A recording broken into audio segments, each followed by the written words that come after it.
जय हिंद मेरे प्यारे बच्चों। मैं अनिरुद्ध सर आप लोगों के लिए आज केमिस्ट्री का एक नया ट्रिक लेके आया हूं, जो कि यूनिट 1 एटॉमिक स्ट्रक्चर का एक इंपॉर्टेंट टॉपिक अबाव प्रिंसिपल से रिलेटेड है।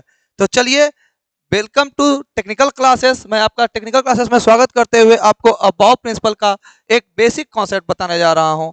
जैसे कि आपको हमने बताया था ऑर्बिटल का कॉन्सेप्ट और क्वांटम नंबर, उस समय हमने आपको बताया था कि अबाव एक जर्मन वर्ड है ना। अबाव प्रिंसिपल में हमने आपको बताया कि अबाव एक जर्मन वर्ड है जिसका मतलब होता है build up in the sense electron कैसे ऑर्बिटल में फिलअप होगा। ठीक है, तो यहां पे हम लोगों को सिर्फ दो चीजों को देखनी है और उन दो चीजों को देखते हुए हमको उनका समेशन करना है। वो दो चीज है क्या? तो पहला है एन, जिसको प्रिंसिपल क्वांटम कहते थे, दूसरा है एल।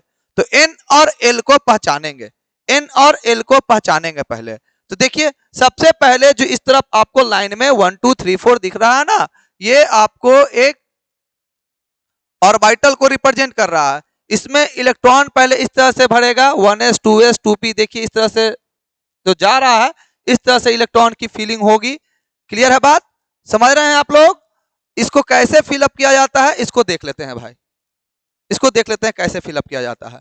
तो देखिए, हम आपको इतना बताते हैं कि एन जो लिखा हुआ नंबर है वो है 1 2 3 4 5 6 7 या 2 2 3 4 5 जो है वो है आपका एन।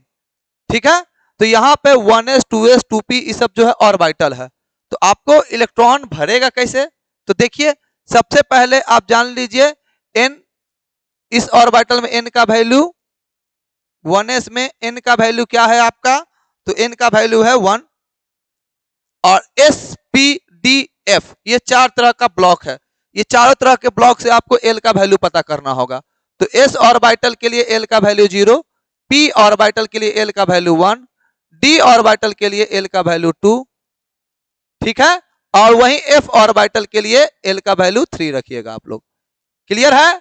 तो आप देखिए यहाँ पे 1s है, तो पहले n का वैल्यू 1 है, l का वैल्यू s के लिए 0 होता है, और इन दोनों को जोड़िएगा तो वैल्यू आएगा 1।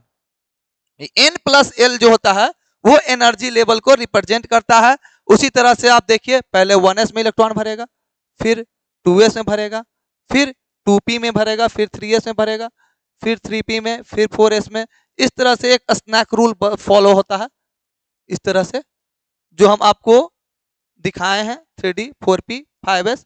फिर 4d में इलेक्ट्रॉन भरेगा, फिर 5p में, फिर 6s में। और तो और याद रखना है, s में आपका 2 इलेक्ट्रॉन भरता है हमेशा, p में 6 इलेक्ट्रॉन होता है, d में 10 इलेक्ट्रॉन होता है, f में 14 इलेक्ट्रॉन होता है। ठीक है, तो कैसे होगा देखेंगे।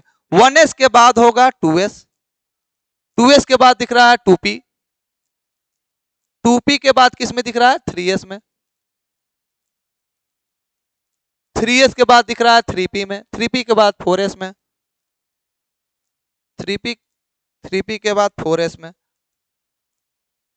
4s के बाद 3d 4p 5s, 3d 4p 5s, 3d 4p 5s। इसको समझ लेते हैं पहले। देखिए यहां पे n कितना है? 2 है। l s के लिए 0 आता है, तो n प्लस l 2 हो जाएगा।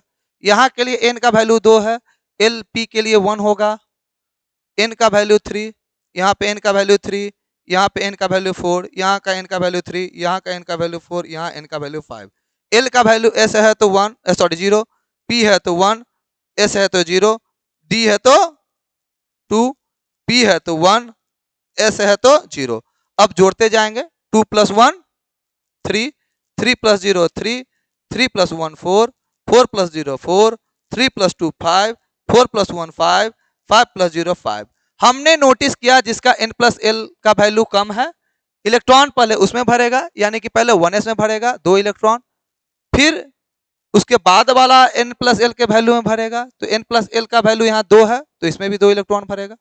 उसके बाद हम देख रहे हैं कि 2 ऑर्बिटल जिसका n प्लस एल का वैल्यू सेम है, उसमें जहां पहले n का वैल्यू कम होगा, इलेक्ट्रॉन पहले उसमें भरेगा।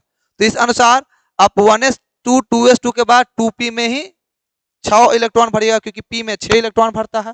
फिर 3 में s है, तो s में 2 इलेक्ट्रॉन भरता है। फिर आप देख रहे हो इन दोनों में भी n प्लस एल का वैल्यू 4 आ रहा है, तो इसमें आप लोग क्या नोटिस कीजिएगा कि जिसका n का वैल्यू कम है पहले इलेक्ट्रॉन इसमें भरेगा, यानी पहले 3p में भराएगा, फिर 4s में भराएगा। उसके बाद आप देख रहे हो कि इन तीनों का वैल्यू 5 है, तो पहले 3 में भरेगा, क्योंकि n का वैल्यू 3d में कम है, 3 है, तो पहले इसमें 10 इलेक्ट्रॉन भरेगा, 3d10, 4p6, फिर 5s2। इस तरह से आप ऑर्बिटल में इलेक्ट्रॉन भर सकते हैं, और यही है आपका बेसिक ट्रिक। जय हिंद सबको, ऑल द बेस्ट।